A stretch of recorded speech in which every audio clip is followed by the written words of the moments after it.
All right, we're back here for round two. We've won the die roll again. We have unexciting but totally keepable hand. We don't have any other action besides this Oathsworn, so if we brick out, we brick out hard. However, uh, I don't think that's going to happen. We'll be able to thin our deck a little bit and get ahead on mana with Font of Fertility. So hopefully, at some point in the future, we'll either have a better play than this or be able to play this and do something intelligent with it at the same time. Against another green deck, starting with Sedge Scorpion, which pretty much shuts down Oathsworn in general, so no reason to try and go in on that too early. We have double blue. Do we need triple blue? No. But we don't need quadruple green, so we'll, I don't think it really matters what we get there too much. The main point is F6ing. That's what we really need to do. Take our one. Guardians of Meletus. Not interesting. Yeah, not worth playing because it can't even block the Sedge Scorpion, so we'll just play Oathsworn and try and get there a little bit. This almost certainly is going to cause him to leave his Scorpion back unless he's got some sort of super sick trick we don't know about. Savage Surge or whatever the Colossal Heroics.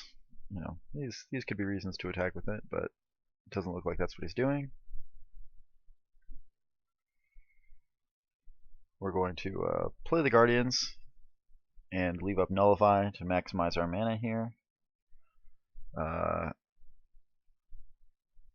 Even though our opponent has nothing going on over there, I still don't think Oathsworn is worth trading for the Scorpion. We have many ways to get rid of this, but that sucks he had to bin the Stratus Walk right before he drew the island. There's about to put a +1/+1 counter on target creature. No, that you may have. So he's got a 2/2 Death Touch. Go to work. And he's battling. I accept your offer. Colossal Heroics. Forest, not what we wanted. If trading Oathsworn for Scorpion was bad, this has got to be doubly bad. So we're just going to pass again. We're not under a ton of pressure here, so I'm not worried. He's obviously playing the same color combination and could have just as many sick late game cards as we do. He's a little bit ahead on life now, but he was certainly stuck on lands for a while, although it seems like he's gotten that issue sorted out a little bit. So we weren't able to capitalize on any of that time we had, because our hand is very slow. But we do have an answer for whatever. Oh, yeah, not. This allows us to stop his board development and slow down his mana development at the same time. That's got to be pretty good. Starbreaker. Huh. These draws have been really awkward. I don't even want to play this because I feel as though he's got some sort of bestow. He has to, right? Alright, well if I'm not blocking, I'm attacking. That's fine. Trade feels bad there. And you know, it's possible that it was still bad. You know, if we go and draw a trick next turn, any sort of pump spell or anything like that, it'll make that move look bad, but I think we'd rather trade there than trade for a future Starbreaker. I don't know. I got antsy. What do you want me to say? Font of Fortunes. Only destroys auras. That sucks. Wow. Alright, well, we're no longer playing the waiting game. We need to... We're at 13 off Scorpion beatdown. That's pretty embarrassing.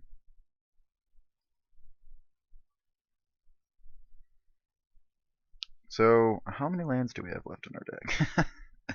We do have excellent draws though. Like we have a lot of solid late game cards which are all alive here. We could just, you know, now go on a string of like 4 and 5 drops, which will let us take over the game.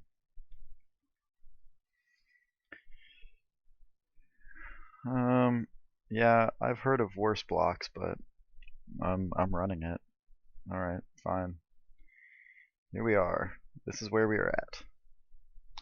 Fairies Band Tromper. Oh man. It's gonna be pretty good. Wow. I don't Well, it's unclear to me that any play could win with this draw. Obviously the game's not over yet, but he's gonna be able to grow his Tromper and draw 2 cards this turn. That's gotta be bad for us.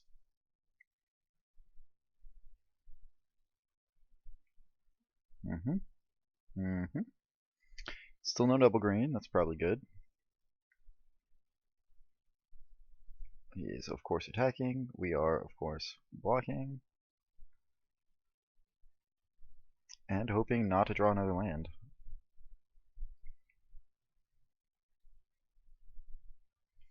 This is making our mulligan decision look very silly. We probably could have gone to 6 and won. Ugh, Sirens on Wire, sure, that's fine. Well, we're not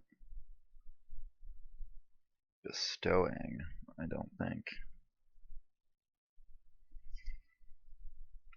Yeah, our draw is just very slow, very poor. It's unclear whether or not we're gonna be able to win this game.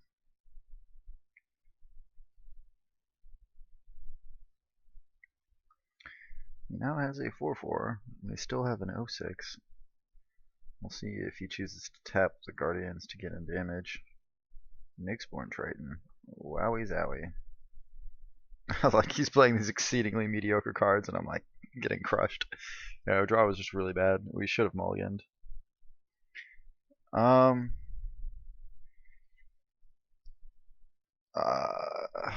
This is tough. I think we block here. It'll be 7 next turn, but he'll also have the mana to just tap it with Lyre. So I think we want to save ourselves the damage while we can. Oakheart Dryad. Very mediocre, just not powerful enough to save us here.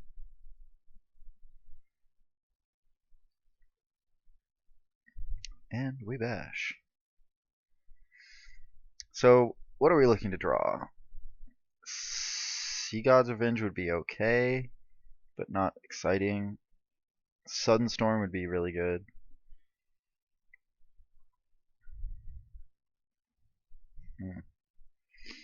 I don't know. It's tough. 7/8 Tromper. Yeah, see, like it's so easy to just make things big, like beefy in this format. Chooses to let us block, but we're not going to do that. I don't think that that is a winning proposition. Like 85% of our cards are already dead. Why would we throw away another one? Lucacata probably means we're dead. We were dead to pretty much anything here. Fade into Antiquity. Exile target artifact or enchantment. He's still got a 5/5. And he's threatening a monstrous next turn. I mean, I don't see a reason not to play it.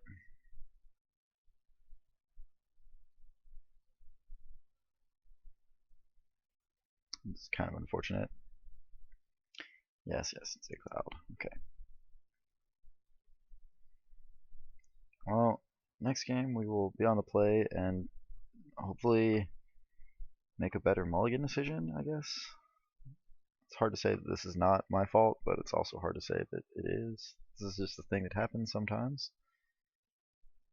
And going to 6 was probably have the same result. Yeah, we're dead. You know, I think that hand was better than the average 6, but perhaps not by very much. All right, so if he's got giant things, what do we do against giant things? I don't think we can go bigger. I don't think we can go smaller. We don't have much of a sideboard. It doesn't seem like he's going to have too much removal. We did see the Voyages in, but I don't think I want to take. I don't think I want to bring any of these cards in. It could be that this matchup is slow enough where Thassa's Bounty is good. But if that is true, I think it is also true that Rise of Eagles is good. I don't know what I'd really want to take out. Like, I don't want to slow our deck down just to sort of have these bigger spells. I think on the play we can put together a curve that wins.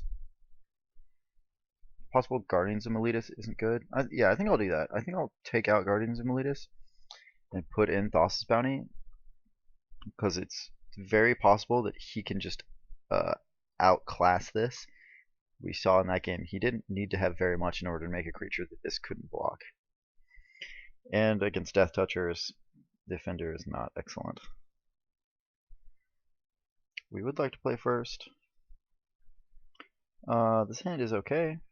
We'll keep it. Of course, I said that last time, so what do I know? Play the forest first in case we get a chance to play Oathsworn on time.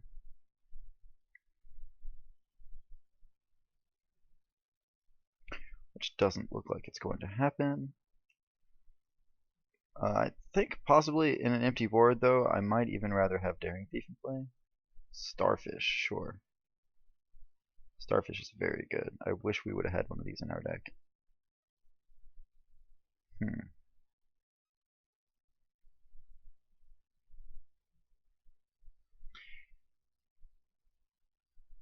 Yeah, I think I'm going to play Daring Thief.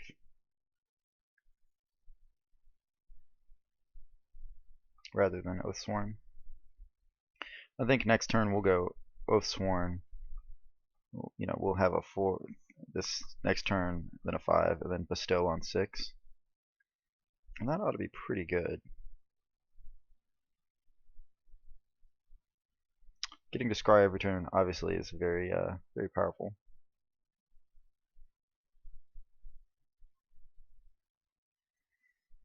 Doesn't appear like our opponent has very much green. Like, are we just seeing strange draws from him?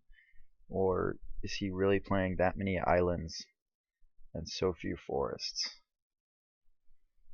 These questions are what I consider while waiting for my opponent to pass. Alright, this seems good.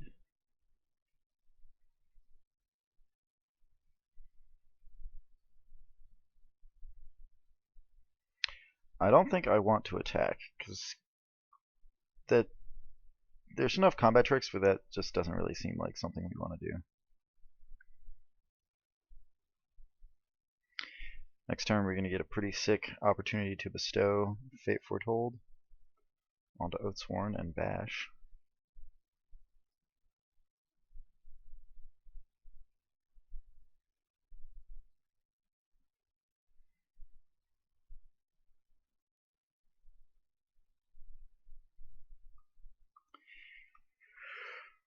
Now on mono islands. Are we playing a nearly mono blue opponent? Like, we have several good blue cards. I wonder where Cafe's Cream? I wonder where he was in the draft. If he got the Starfishes, you know, he could be anywhere, but we did pass the Starfish early on in pack 1.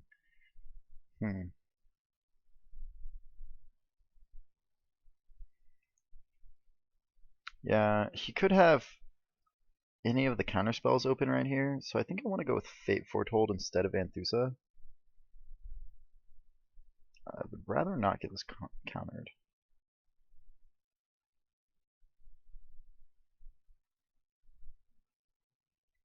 Font of Fortunes is pretty good. It gives us something to do with our mana. We're going to battle here.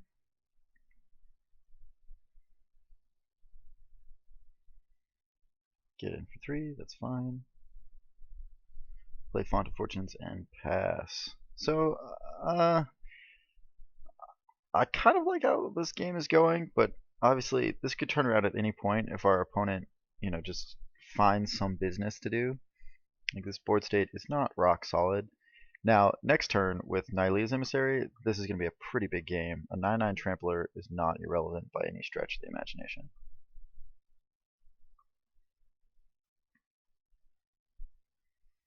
So that will certainly be good. And Anthusa is a good backup plan. Mono islands, just every possible island. Prescient Chimera, excellent. I'm glad to see that. That means that this Nylea's Emissary is getting bestowed, no problem.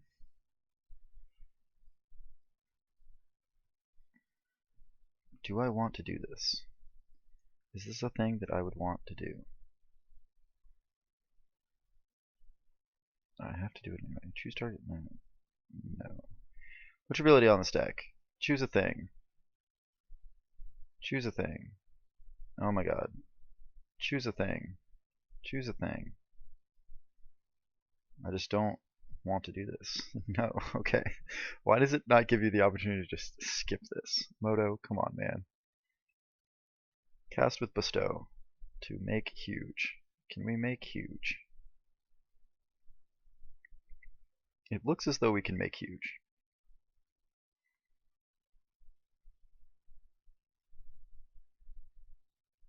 Smash.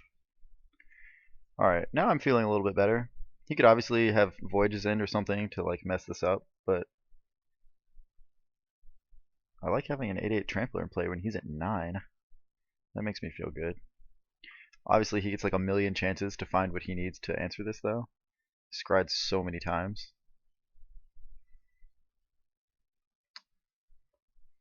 Bottom's a card. It's gotta be pretty good for us. He hits a green. Is that what he was searching for this entire time? Was a single forest? It appears like he just needs to be playing more forests if his deck needs green mana.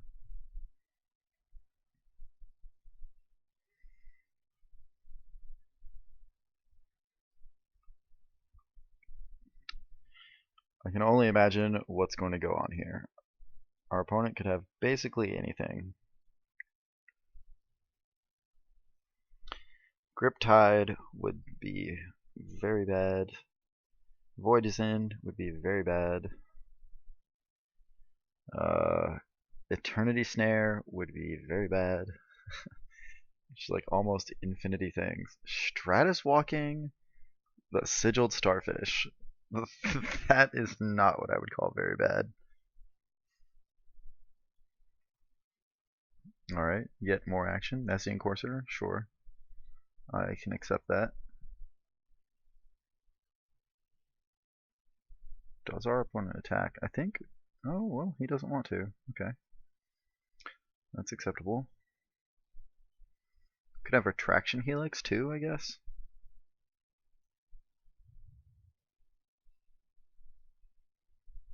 Do I want to make this a 3/4 and attack? I don't know. I don't know.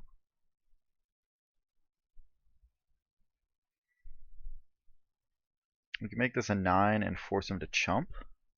I think I like that better.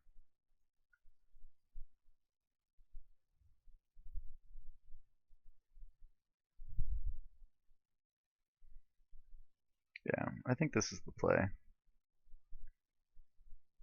Retraction Helix would really make me an unhappy camper.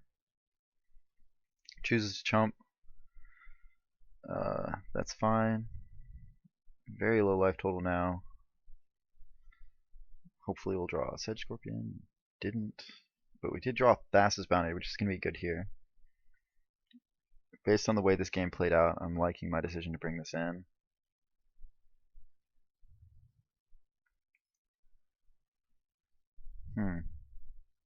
Just so, like, our opponent could have so many things. Scourge of the Fleets would just really talk about being an unhappy camper. That would make me one. Though we'd still have a 3/3 Trampler in play. It's not horrible. Kraken of the Straits. Creatures with power less than the number of islands you control. Yep, okay. So, creatures with power less than 6 can't block him. Strangely enough, I have a creature with more than that in power, so.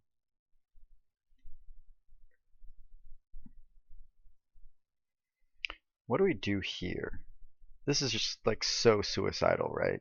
If he double blocks here, is that even acceptable?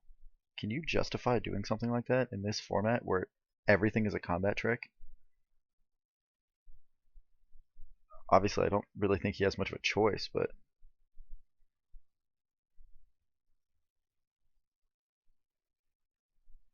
the real question is, what else do we want to attack with?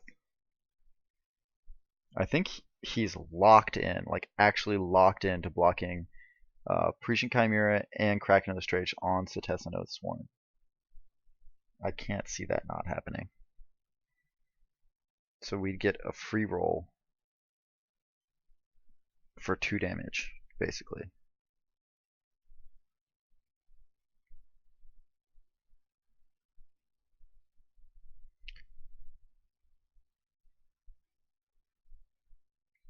Or he can block 7 here, lose both these creatures, takes... No, that would leave him dead. He can block here, and these 2 take 2, and I lose a creature. I trade one of these 2 for his stuff. Yeah, I think that's fine. I really do. I'm sorry, I had to take a moment to like work out the potential scenarios, but I think he needs to get Oathsworn off the table, so that requires him to block with both of these. The other scenarios involve me trading one of these creatures for like any 2 of his creatures, which I think at this point is okay.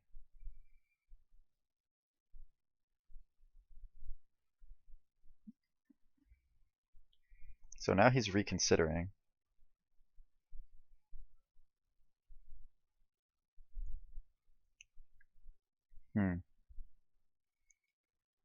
Okay. This is weird. That doesn't work, right?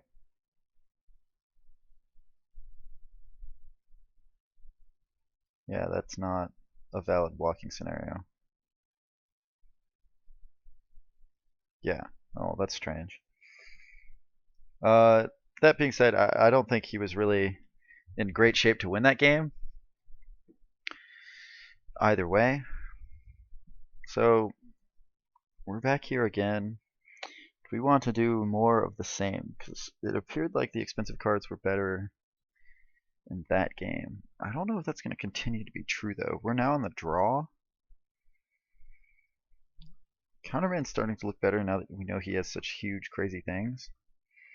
As is Perplexing Chimera. Like, trading our random 3/3 for his Kraken of the Straits, for example, seems pretty good.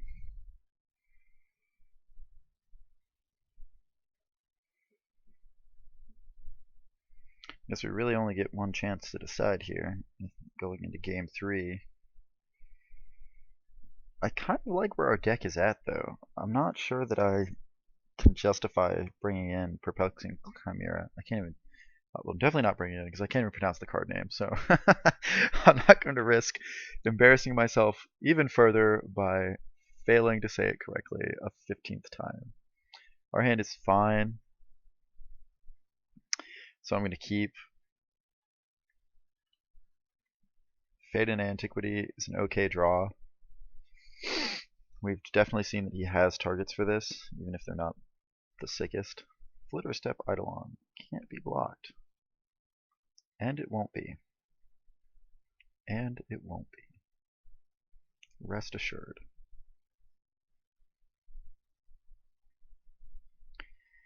So we're going to go Swordwise Centaur and probably, assuming he doesn't play anything that we must answer with Fade, probably Fate Foretold.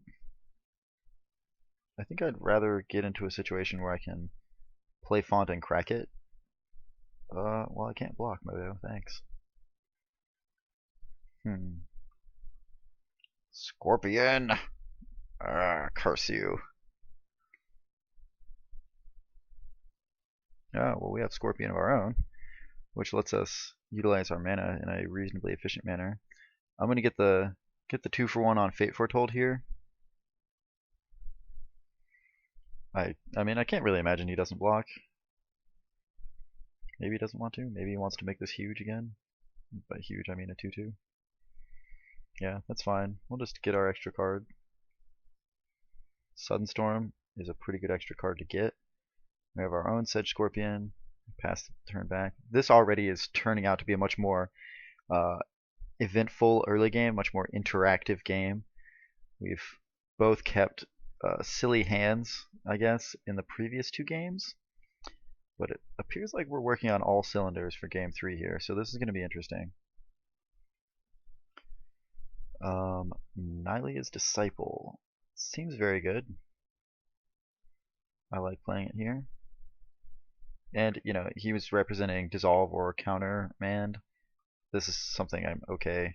Like, I'd much rather him counter that than one of our bigger spells later on. Or like a Sudden Storm that we need in order to win the race. But that being said, he didn't do it, so he could still have any of those cards. I don't really think it's correct to play around Countermand most of the time, because it's not even good enough to play. Oh. Ah. But Dissolve is a real thing. You know, people would definitely main deck that card. He now has 4 power of unblockable people, which is pretty good. Pretty good. Flyers are strong. No one said they were not. Sudden Storm, though, also strong. Siren Song Lyre. I think that we're in a position where we actually need to... What?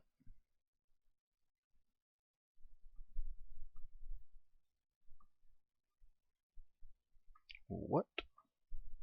Does this cost mana to activate? Yeah, it does. Ooh, this is so... This card is just exceedingly mediocre. Sea God's Revenge. Crazy. It's just insane.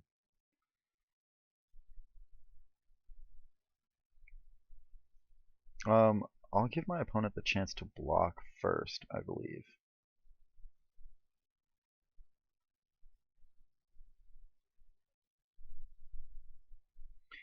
Yeah, he hasn't had too many like insane ground things that Sedge Scorpion would appear to be good against. Can't block Kraken on the straight, so I think getting in the damage here is worthwhile. I think that we're going to be in some sort of race situation.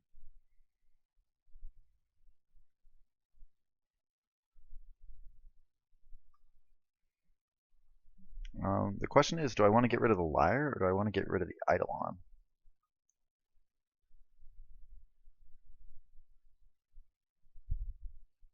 Or do I want to do any of the above?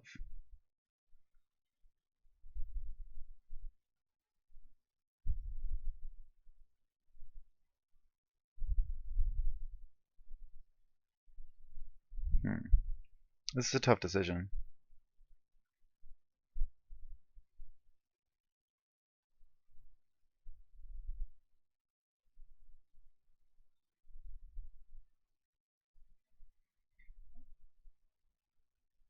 Yeah, I'm going to get rid of his Tapper.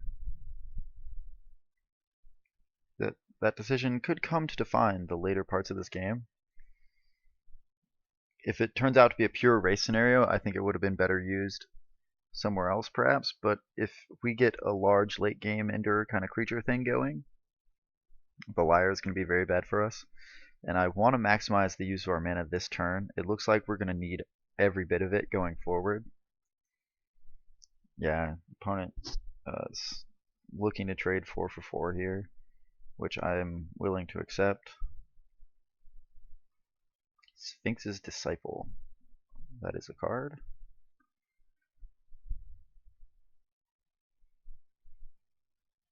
Boom. Just the boomiest. Sea God's Revenge is insane. Sea God's Revenge is just so crazy. Font of Fertility. Don't need it.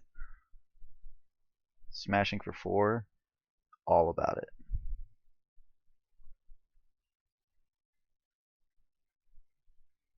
So that was a pretty fortuitous sequence of events for us. Obviously, we didn't get an extreme amount of damage in. Horizon Scholar. Oh. But I think it was definitely still worth doing. What now, bro? What now? Scorpion versus Gigantic Flying Sphinx. Scry 2, very strong. I really like Scry. I like every set that has Scry in it. Scry is just such a skill testing mechanic. It gives you so much information, so much agency in the game, and it doesn't take nearly as long as things like like fetch lands and Sensei's Divining Top and weird junk like that. Sensei's Divining Top is just so crazy. It's so annoying. Sorry, side rant. Scry, awesome. I like it as a mechanic. I like it when it's in the set. Horizon Scholar here. Bottom, bottom. I like it. I'm in on that. Alright, well, I think we'll begin by cracking font. Oh, Colossal Heroics has got to be a big game here.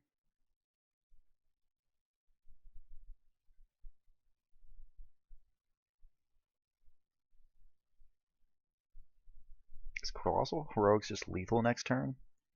We tap his thing, then we come in with a 5/5, a 3/3. Yeah, if he doesn't do something substantial to affect the board, he's just dead to this.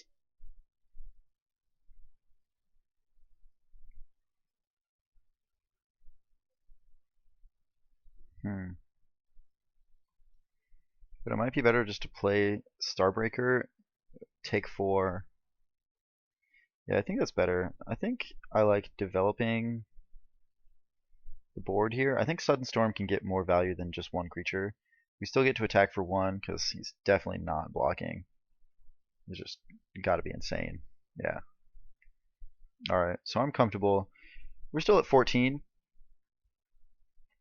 Basically anything he plays is going to be blanked by Sudden Storm. Except for Tromokratis. If we lose to Tromokratis, that is, I guess, 100% my responsibility. Yeah, perfect. I like it. I like that our opponent is looking to race here.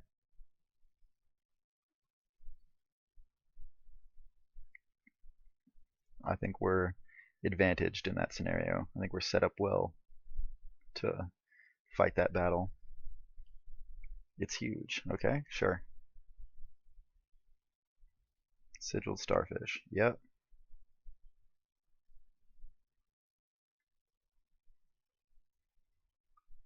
So we can cast this for 7 right now, right?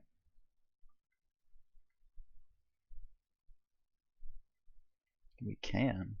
That is a thing that we can do.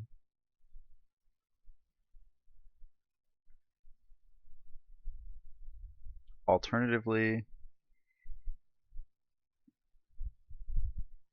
do we have lethal? 5, 6, 7, 8? No, we do not. Don't have enough blue mana to play Sunstorm plus Prescient Chimera. We do have enough blue mana to play Sunstorm plus Font of Fortunes.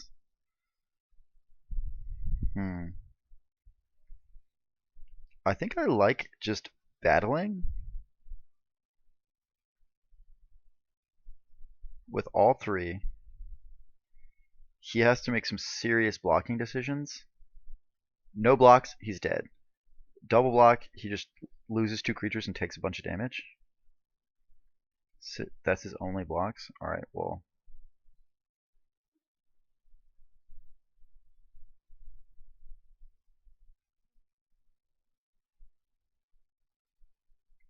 I think this is good for us. I've been wrong before, but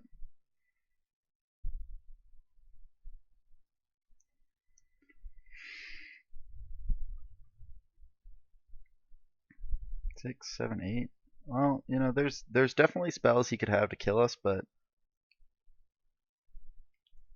if he doesn't kill us this turn, we almost certainly win. Yeah, so rather than that previous moment, I think this moment, you know, could have definitely defined the game. Tapping 2 of his things, getting in for some damage, then he can't attack us back this turn. We get in for some more damage, and now could Colossal Heroics on our next turn, which would almost certainly be lethal. Perhaps that was the right line. I don't know. It's difficult to know. It depends really on what he has, I think. And our opponent is taking some time to think about it, so it doesn't seem like he just has, you know, pump attack, you know. Otherwise he would just do it, right? Eidolon. not bestowed, sure. Seems fine, yeah. And no attack from our opponent either. You gotta think that we win here.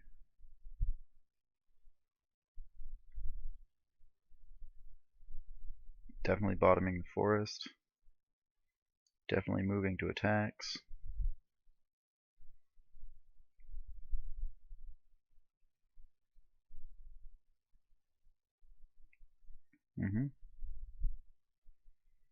I'm willing to accept all of the above.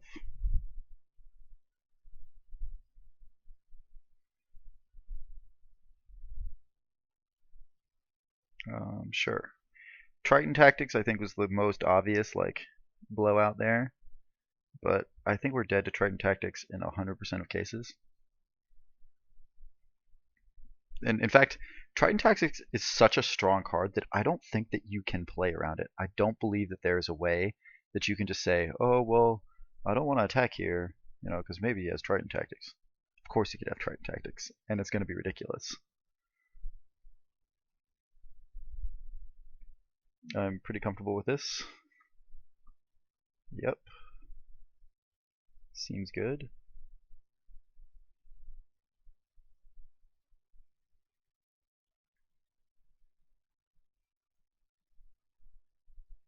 I think that Anthusa gives us the best chance to win on our next turn.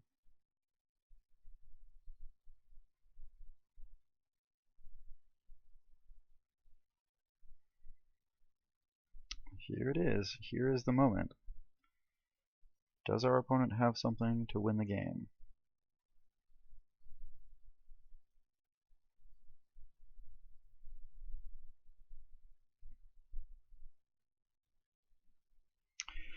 Who knows is the real question.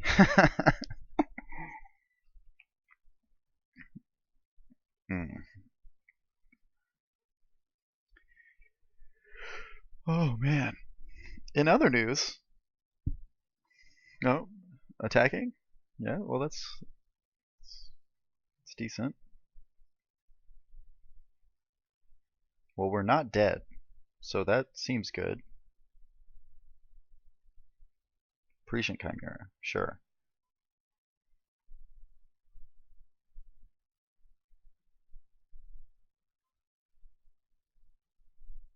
Hmm.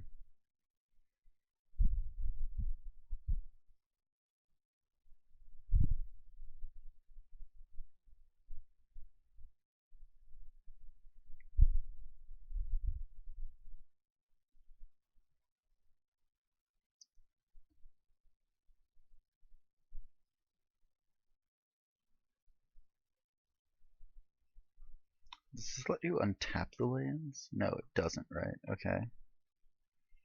Hmm.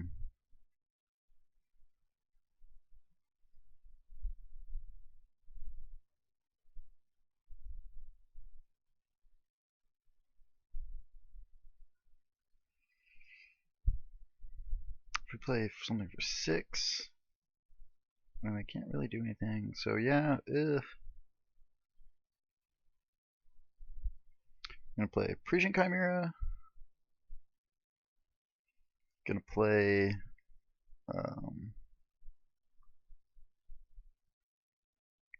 I think Oakheart Dryads.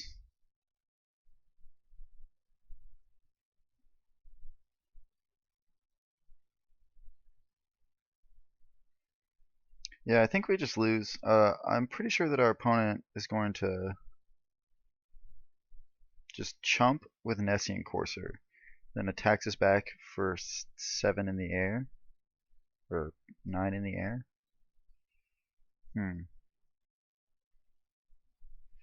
But I don't think there's anything that we can draw off Thassa's Bounty that actually makes that different.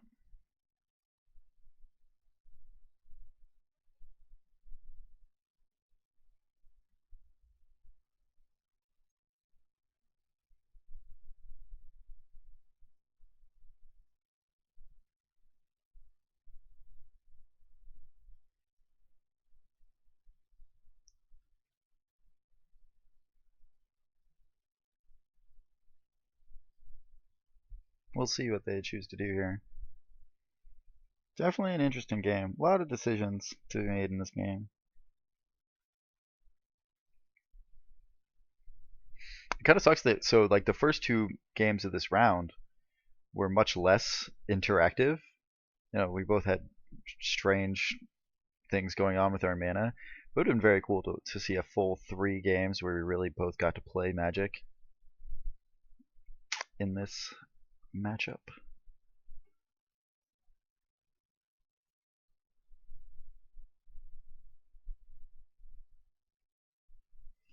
Get the old tilty-woo. Sphinx Disciple doing its thing. What is going on in this art? I don't even see the Sphinx. Guess it's really just the dude, but is he flying? Is he falling? It's unclear to me.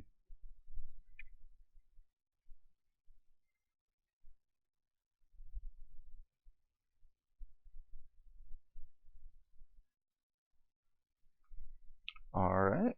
So our opponent almost certainly just attacks for the win here. Yeah, not a whole lot we can do about that.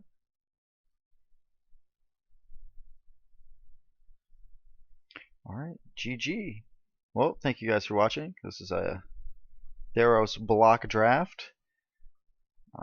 Hope you guys enjoyed it. We'll be back in the future weeks with some more ill-gotten games on the General Zone. Till then, this has been Grandpa Growth. Thanks for watching.